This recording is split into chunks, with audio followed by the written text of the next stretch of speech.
Okay, good afternoon.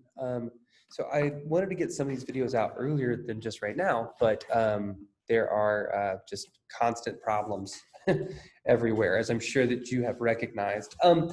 One of the things that I've been trying to deal with, and I won't belabor this point, as you have things to do, and as do I. We've been trying to figure out daycare so that I can have more time to do work, and I'm hoping that will be fixed by tomorrow, and then maybe I'll be able to have a little bit more presence with content and clarify some things. I hope you all received the email that I sent about the annotated bibliography due date and have been pushing that back. So if you've already turned it in, that's great, right? You have a chance to do some revisions on it for the final project and increase that grade. And if you haven't turned it in, that's okay, because we're going to talk about that a little bit today in these videos and try to open them up in a number of different ways. Looking at your own information through the last response journal, those of you who turned one in, pretty consistently, how do I work with the primary text? How do I develop that into research, especially given how you don't have access to the physical library?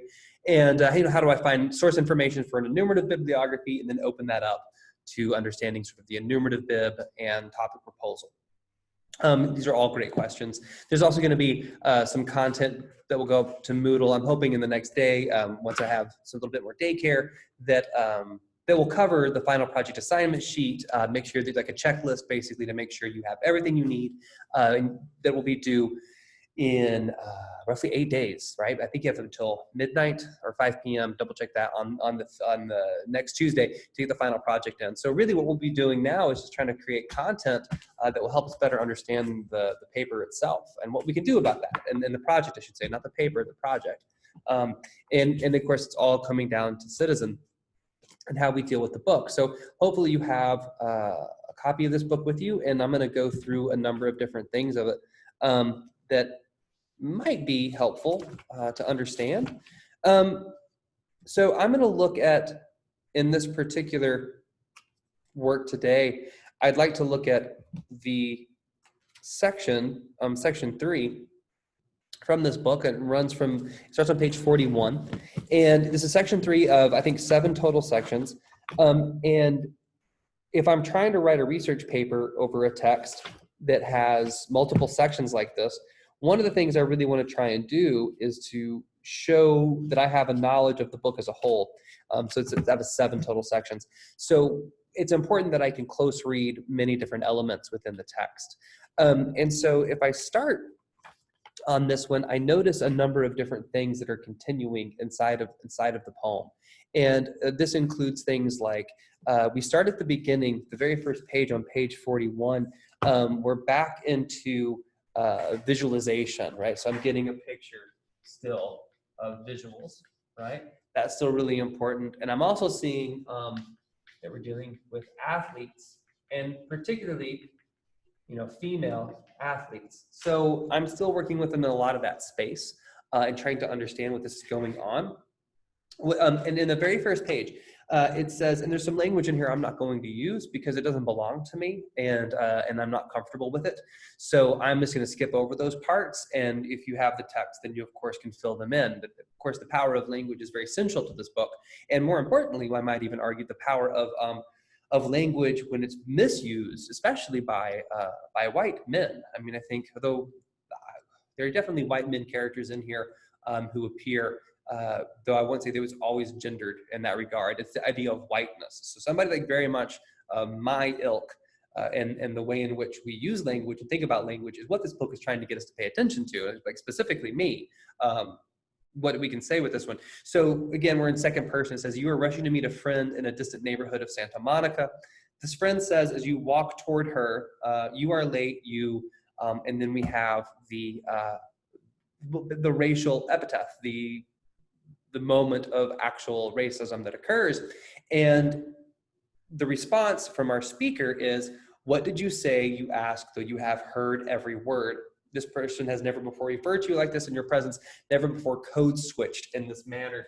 And this to me is an important element when we start thinking about how do I find, research for this kind of an assignment. And phrases like this are really great places to focus in on. Code switching, if and this is, you should definitely research this for your papers and better understand it, but a very brief definition for this would be the ability to switch between different kinds of registers depending on who you're around. So this is not just based on race. It has a lot to do with just sort of generational and situational experience.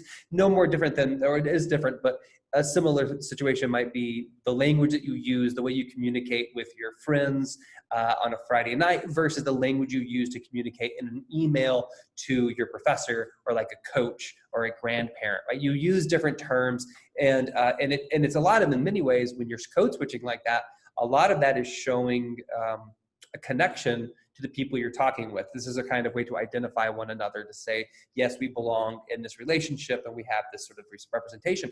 And in this scenario, we have this woman, this friend, and notice that she's called a friend. That's one way we can close read this book, is how that language is really driven. Like, what does it mean to be a citizen? What does it mean to be a friend? So we take these words that we have a pretty clear understanding of, we think beforehand, and we start breaking down, well, what does that actually look like for somebody who is constantly in this position of having to deal with microaggressions, which is what this is definitely an example of. So this friend, right, code switches in this space. And we have this repetition of this phrase, which is going to use throughout this one, which I think is an important quote and something that you could definitely analyze for its ability to show up multiple times. What did you say?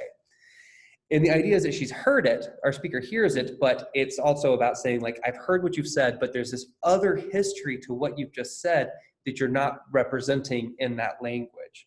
She doesn't, perhaps physically cannot repeat what she has just said. And now we get this image here, right? We get the image here. And it's not really until the next page that we get the Don Imus. I don't know if I'm saying that correctly. Don Imus and the women's basketball team be insulted with this language. So what we see here is that here, right, and if you remember the story, you can look this up. This is another great example of understanding what's going on in our culture, as well as with the book, that this coach used similar racial tones and language. And basically, by doing that, right, others, an entire group of people, basically says, like, I'm going to use language that doesn't belong to me to then, like, define another group of people. And this is inherently problematic when we start doing that, when this suggestion that somehow a group of people have any sort of power over the humanity of others. Like, that's not a real thing. That's not allowable. But our language is geared in sometimes in ways where that's exactly what happens. It creates an us versus them mentality. And we see that in this particular space. We say in this one, that we move to the next page, she says, and she's saying, I don't know, what she's referencing, right? She mentions a couple of things that she references. Maybe it's irrelevant. She's trying to signal stereotypes. Maybe she's jealous, right? So this word maybe appears at the bottom of 41 quite a bit, and it switches into you don't know. You don't know what she means. You don't know what response she expects from you, nor do you care. For all your previous understanding, suddenly incoherence feels violent.